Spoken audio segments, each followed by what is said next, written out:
So कसे आज सगळे काही जण आपल्याला नवीन जोडले गेले त्यासाठी खूप खूप धन्यवाद सगळ्यांचा. आणि सगळ्यात महत्त्वाचं की काही न टाईमपास करता आपण मिशन 6090चं डे 8 म्हणजेच आपला आज 8वा धडा सायन्स 1चा दॅट इज मेटलर्जीवरती फोकस करूया. सेम डॉक्युमेंट इंग्लिश, मराठीमध्ये वेबसाईटवरती अपलोडेड आहे. तुम्ही बघू शकता. सो जसं ठरल्याप्रमाणे आपण पेज वाईज पहिले आय-एम-पी पॉइंट्स बघतो आणि लगेच दुसऱ्या स्टेपमध्ये आपण काय करतो, तर आपण एक पेपर संपूर्णपणे एकाच लेसनवरती डिस्कस करतो. मराठीमधला पण आणि इंग्लिशमधला पण. सो सुरुवात करूया. सगळ्यात महत्त्वाचं की पेज वाईज काय करायचं. सो 93-95 वरती सगळ्यात महत्त्वाचं प्रॉपर्टीज ऑफ मेटल वरती पूर्णपणे काम करा. नॉन मेटलच्या प्रॉपर्टीज समजून घ्या.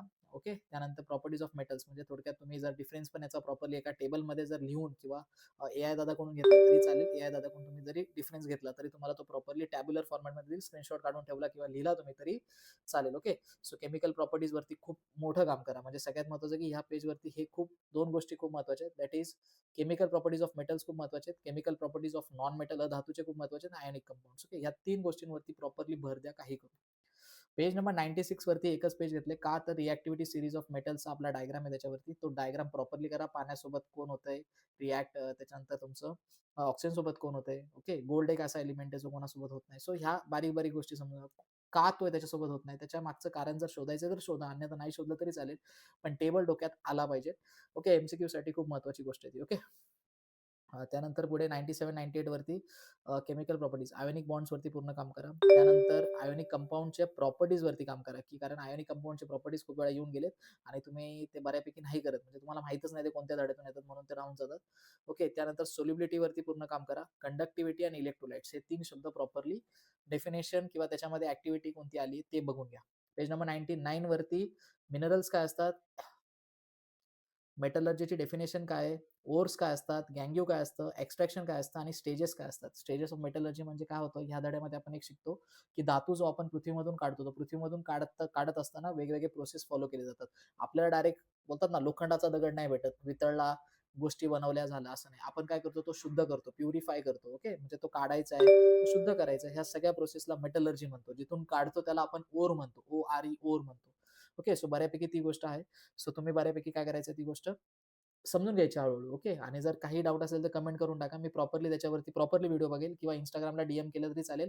आपला क्लास एआय दादा 2 पेजेस आहे आपले ते तुम्ही केले फॉलो करा. जेणेकरून तुम्हाला प्रॉपरली गोष्टी वेळेत भेटतील आणि तुम्ही डीएम पण करू शकता मला काही डाउट असला तरी. त्यानंतर पेज नंबर 100 आणि 102 वरती तुम्हाला wheel fly table, hydraulic separation method, magnetic separation method, fruit floating process, leaching आणि हे प्रोसेसेस आहे ना, एक चार्ट बनवा असा म्हणजे आडवं पेज घ्या. A4 साइजचं आपलं प्रिंटआउटचं पेज असतं ना किंवा नोटबुकचं पेज. हे घ्या. हेच जेवढे पण आपले प्रोसेस आहे 5 आय थिंक सो 5 प्रोसेस. ह्या 5 प्रोसेसचा आहे ना असा चार्ट बनवा, की प्रत्येक प्रोसेसमध्ये होतं काय? आणि तेवढेच शब्द फक्त लक्षात ठेवा म्हणजे जर कोणतीही प्रोसेस त्याच्यामधली आली तर मला लिहिता आलं पाहिजे. दुसरी गोष्ट त्याचे डायग्राम्स प्रॉपरली बघून घ्या. आणि जर ह्या दोन्ही गोष्टी तुम्हाला जमत नसतील तर मी तुम्हाला सोपं सांगतो, की एक साधा व्हिडिओ प्रत्येकाचा बघून ठेवा. म्हणजे पेपरला जर आलं तर मला त्याच्यामध्ये काही ना काहीतरी लिहिता आलं पाहिजे. छोटा-छोटा व्हिडिओ YouTubeला बघा.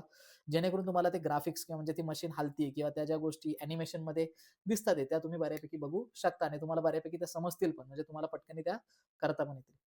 103, 104 पेजेस वरतून भाई हे तर खूप महत्वाचं आहे बघा शेवटची लाईन. एक्स्ट्रॅक्शन ऑफ अॅल्युमिनियम करा. बिअर्स प्रोसेस, हॉल्स प्रोसेस आणि इलेक्ट्रोड रिएक्शन माहीत असली पाहिजे. एनोड, कॅथोड सगळं.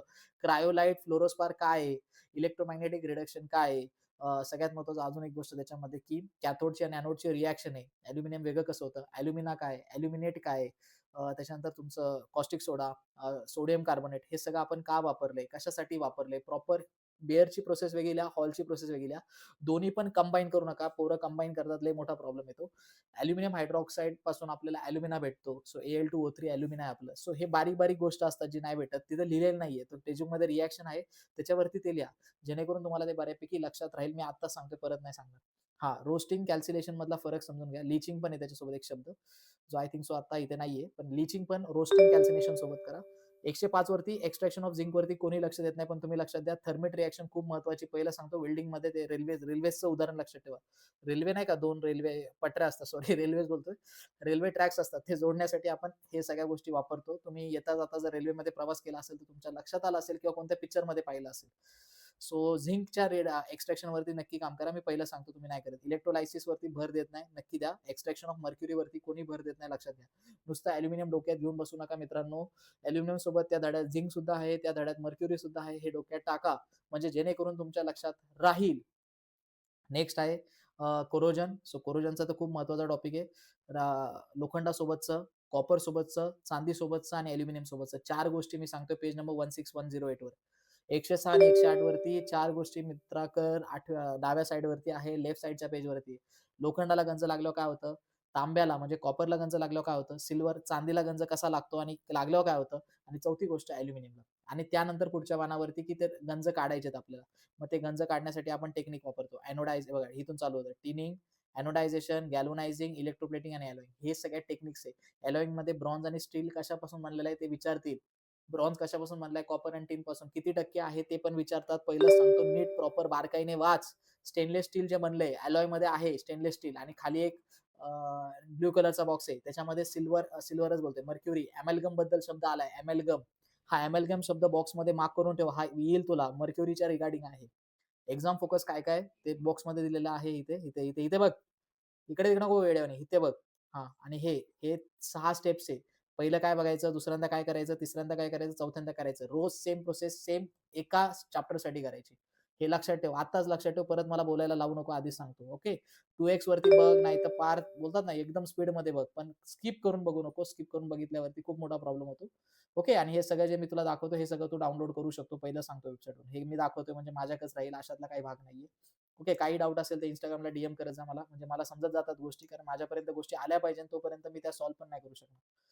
सो आता जर तू पाहिलं तर हा आहे 8वा धडा मेटलर्जी. मराठीत देखील खाली आहे. टेन्शन घेऊ नको. हा 40 मार्काचा आहे. हा 2 तासासाठी. म्हणजे एकाच धड्याचा अख्खा संपूर्ण पेपर आहे आणि हा एकच पेपर आहे. म्हणजे इथे जर तू पाहिलं तर बॅलन्स्ड आहे. सो बॅलन्स नाही आपल्याकडे ईझी पण मोड आहे आणि मीडियम पण मोड आहे. सो तू ते डाउनलोड करून प्रॉपरली बघ आणि त्याच्यानंतर तू प्रॉपरली त्याच्यावरती काम करू शकतो. ओके. एम-सी-क्यूज मी घेत नाही. एम-सी-क्यूजचा मी नंतर एक सेपरेट व्हिडिओ बनवणार आहे. पण तोपर्यंत तू बघू शकतो, सॉल्व्ह करू शकतो असं आहे.